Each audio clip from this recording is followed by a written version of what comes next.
സിനിമയിൽ എന്താണ് കുഴപ്പമെന്നുള്ളതാണ്, എന്ത് ദൂഷ്യമാണ്, എന്ത് ഉപദ്രവമാണ്, ആർക്കാണ് ഉണ്ടായിരിക്കുന്നത് എന്നുള്ളതല്ലേ പ്രശ്നം. ഒരു പ്രശ്നവുമില്ല. ഞാൻ ആദ്യ ഭാഗം കണ്ടതാണ്. ഒരു അവമാനവും ഇല്ല. അതല്ല, കേരള സ്റ്റോറി ബിയോണ്ടാണ്, ഗോസ് ബിയോണ്ട് എന്നായിരിക്കുന്നു. സീറ്റ് ചർച്ചകളെല്ലാം വളരെ ദ്രുതഗതിയിൽ പുരോഗമിച്ചുകൊണ്ടിരിക്കുകയാണ്. കേന്ദ്ര തെരഞ്ഞെടുപ്പ് കമ്മിറ്റിയാണ് അന്തിമമായിട്ട് തെരഞ്ഞെടുപ്പ് മത്സരിക്കുന്ന സ്ഥാനാർത്ഥികളുടെ ലിസ്റ്റിൻ്റെ അവസാന രൂപം നൽകേണ്ടത്. ആ പ്രക്രിയ ഇപ്പോൾ നടന്നുകൊണ്ടിരിക്കുകയാണ്. താമസം വിന അത് പൂർത്തിയാക്കാൻ കഴിയുമെന്നാണ് പ്രതീക്ഷിക്കുന്നത്. ഭാരതീയ ജനതാ പാർട്ടി NDA വളരെ പ്രതീക്ഷയോടുകൂടിയാണ് ഈ തെരഞ്ഞെടുപ്പിൽ മത്സരിക്കുന്നത്. ഒന്ന്, വ്യക്തമായി ഈ നാട്ടിലെ ജനങ്ങൾക്ക് ഉപകാരപ്രദമായിട്ടുള്ള വികസന പദ്ധതികൾ നടപ്പിലാക്കുമെന്നുള്ള ഉറപ്പാണ് ഈ തെരഞ്ഞെടുപ്പിൽ ജനങ്ങൾക്ക് വോട്ടർമാർക്ക് നൽകുന്നത്. കഴിഞ്ഞ നാളുകളത്രയും LDFും UDFും ഈ നാട്ടിലെ ജനങ്ങളോട് ചെയ്തിരിക്കുന്ന കൊടും ക്രൂരതകളും അവഗണനയും ജനദ്രോഹ നടപടികളും എണ്ണി പറഞ്ഞുകൊണ്ട് കേരളത്തിൻ്റെ രാഷ്ട്രീയ ചരിത്രത്തിൽ വലിയൊരു തിരുത്തൽ വരുത്തിക്കൊണ്ട്, മാറ്റം വരുത്തിക്കൊണ്ട്, കേരള രാഷ്ട്രീയത്തെ ഒരു വഴിത്തിരിവുണ്ടാക്കിക്കൊണ്ടാണ് തീർച്ചയായിട്ടും NDA ഈ തെരഞ്ഞെടുപ്പിൽ മത്സരിച്ച് വിജയം വരിക്കാൻ പോകുന്നത്. വിജയിക്കും ഭരിക്കും എന്നുള്ളത് തന്നെയാണ് ഞങ്ങളെ സംബന്ധിച്ചിടത്തോളം അഖിലേന്ത്യാ അധ്യക്ഷൻ നൽകിയിരിക്കുന്ന പ്രതീക്ഷയും അതോട് തന്നെ ഉറപ്പും. എല്ലാ പ്രവർത്തകരും വളരെ സജീവമായി സക്രിയമായി ഇന്ന് തെരഞ്ഞെടുപ്പ് രംഗത്തുണ്ട്. 3 കാര്യങ്ങളാണ് ഈ തെരഞ്ഞെടുപ്പിൽ മുന്നോട്ടേക്ക് വെക്കുന്നത്. ഒന്ന്, വികസിത കേരളം.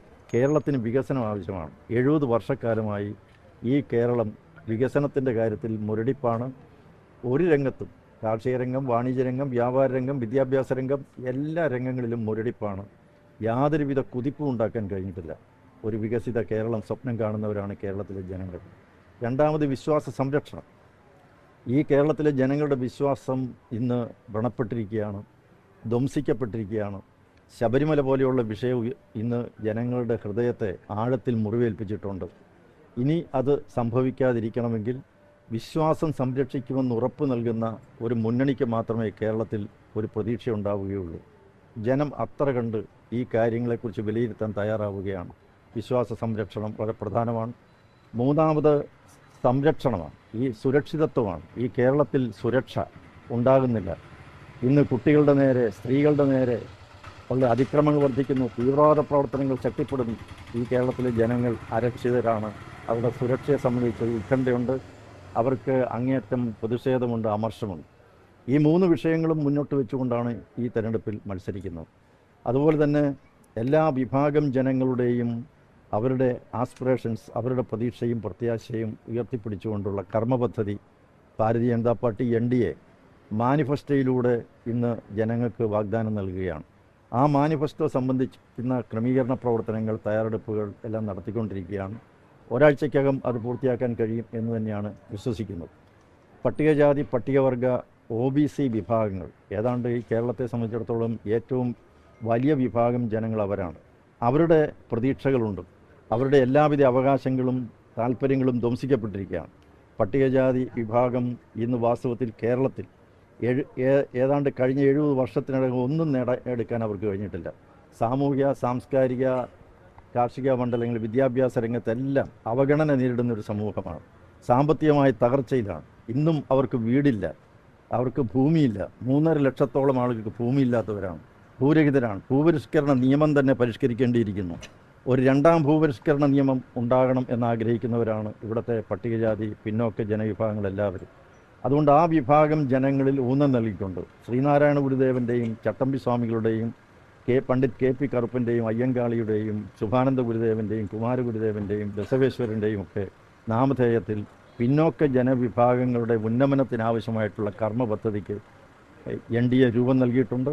അത് സംബന്ധിക്കുന്ന അവസാന മിനുക്കുപണികൾ നടന്നുകൊണ്ടിരിക്കുകയാണ്. അല്ല, പാർട്ടിയെ തീരുമാനിക്കണം. ഞാൻ പറഞ്ഞല്ലോ, പാർട്ടി അത് സംബന്ധിച്ചുള്ള ചർച്ചകൾ നടത്തിക്കൊണ്ടിരിക്കുന്ന ധാരണ ഉണ്ടാകുമല്ലോ. യാതൊരുവിധ തടസ്സങ്ങളുമില്ല. NDAയിലെ ഘടകകക്ഷികളെല്ലാവരും ഒരേ മനസ്സോടുകൂടി, ഐക്യത്തോടുകൂടി തന്നെയാണ് സീറ്റ് ചർച്ചകളിൽ, സീറ്റ് വിഭജനത്തിൽ എല്ലാം പങ്കെടുത്തുകൊണ്ടിരിക്കുന്നത്.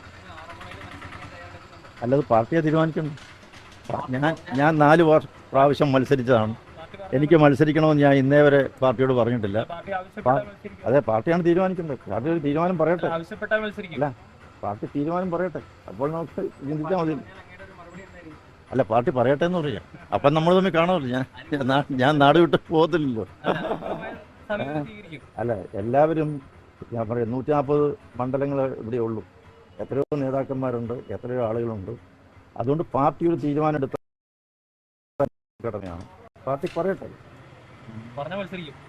അല്ല പാർട്ടി പറയട്ടെ, പറയുമ്പോഴല്ലേ നമുക്ക്.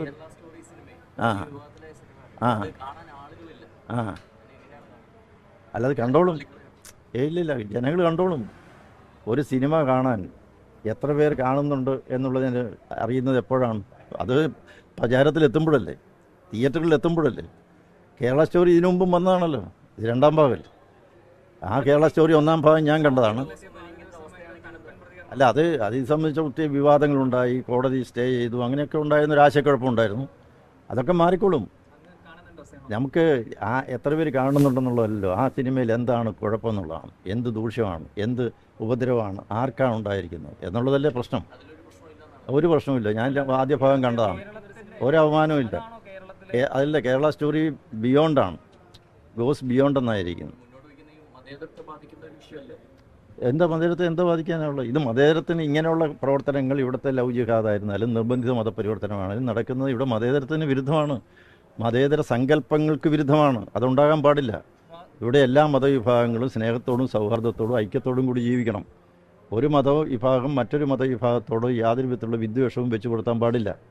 വിവാഹങ്ങൾ നടക്കുന്നുണ്ടെങ്കിൽ അത് സമാധാനപരമായ സർവ്വസമ്മതമായിട്ടുള്ള കുടുംബത്തിൽ അന്തഛിദ്രം ഉണ്ടാക്കുന്ന ഒരു രീതിയിലേക്കല്ല പോകേണ്ടത്. ഉണ്ട് ഉണ്ട് ഇല്ല, ഒരു കുഴപ്പമില്ലല്ലോ. ന്യൂനപക്ഷങ്ങൾ എന്ന് പറഞ്ഞു കഴിഞ്ഞാൽ ന്യൂനപക്ഷങ്ങൾക്കുള്ളവർക്കും ഭയാശങ്കകളുണ്ട്. ക്രൈസ്തവരുടെയിലും ഭയാശങ്കകളുണ്ടല്ലോ ഇതേക്കുറിച്ച്. ഈ പറയുന്ന തീവ്രവാദ പ്രവർത്തനങ്ങളെക്കുറിച്ചും ഒരു ബിഷപ്പ് തന്നെ വളരെ പരസ്യമായിട്ട് വ്യക്തമായിട്ട് പറഞ്ഞിട്ടുള്ളൊരു കാര്യമില്ലേ, ഇതുണ്ടാകുന്നു, ഞങ്ങൾക്ക് ഭയാശങ്കകളുണ്ട്. തീർച്ചയായിട്ടും ഉണ്ടല്ലോ. അതിന് ഇരയായിട്ടിരിക്കുന്ന എത്രയോ ആളുകളുണ്ട്. അവരൊക്കെ രംഗത്ത് വന്ന് ഈ കാര്യങ്ങൾ പറഞ്ഞിട്ടുണ്ടല്ലോ. കണക്കാക്കേണ്ട ഒരു കാര്യമില്ല. ജനങ്ങൾ സ്വീകരിച്ചുകൊള്ളും. ഇവിടുത്തെ ഇതിൻ്റെ അകത്തെ ഉള്ളടക്കത്തെക്കുറിച്ചായിരുന്നു ഇത്രയും നാളത്തെ ചർച്ച. ഇപ്പോൾ പറയുന്ന ആളുകൾ കയറുന്നില്ലെന്ന്. കയറുകയോ കയറാതിരിക്കുമോ എന്നുള്ളതല്ല, ഉള്ളടക്കം എന്താണ്. ആ സിനിമ ആളുകൾ കാണുകയോ കാണാതിരിക്കുകയോ എന്നുള്ളത് ജനങ്ങളെ സംബന്ധിച്ചിടത്തോളം അവരുടെ ഇഷ്ടാനിഷ്ടങ്ങളാണ്. അത് അവർ തീരുമാനിക്കട്ടെ. പക്ഷേ ഞാൻ തീർച്ചയായിട്ടും കാണും. പിന്നെ തീർച്ചയായിട്ടും കാണും. ഞാൻ 1ാം ഭാഗം കണ്ടതാണ്. ഈ ഭാഗം അങ്ങനെയൊന്നുമില്ല.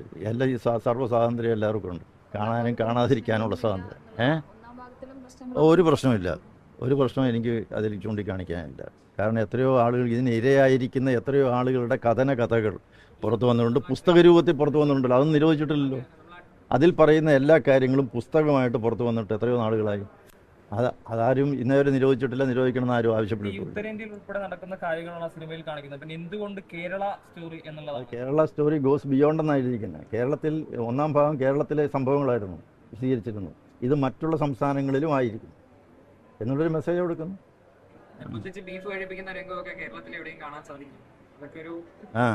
അല്ല ഞാനത് കണ്ടില്ല. കണ്ടിട്ട് ഞാൻ പറയാം. കൂടുതൽ വാർത്തകളും വിശേഷങ്ങളും നിങ്ങൾക്ക് ലഭിക്കാൻ കേരളീയം ന്യൂസ് സബ്സ്ക്രൈബ് ചെയ്യുക. കൂടെ ബെൽ ബട്ടണും അമർത്തുക.